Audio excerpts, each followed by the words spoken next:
മുച്ചീട്ട് കളിക്കാരന്റെ മകൾ നാടകം ജൂലൈ 5 വെള്ളിയാഴ്ച മലപ്പുറത്ത്.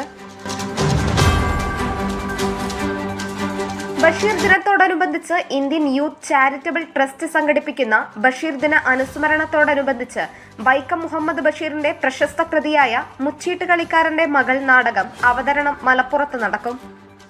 തിരുവനന്തപുരം സാഹിതി തിയേറ്റേഴ്സ് അവതരിപ്പിക്കുന്ന നാടകം ജൂലൈ 5 വെള്ളിയാഴ്ച വൈകിട്ട് 6 മണിക്ക് മലപ്പുറം ടൗൺ ഹാളിലാണ് പ്രദർശനം.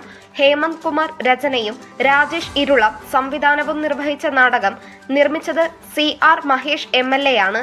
വിവിധ രാഷ്ട്രീയ, സാമൂഹിക, സാംസ്കാരിക നേതാക്കൾ സംബന്ധിക്കും. Nandana Babu, SS news, Malappuram. SS media മലബാറിന്റെയും മലപ്പുറത്തിന്റെയും വാർത്തകളും വിശേഷങ്ങളും അറിയാൻ ഈ ചാനൽ ഇപ്പോൾ തന്നെ സബ്സ്ക്രൈബ് ചെയ്യുക.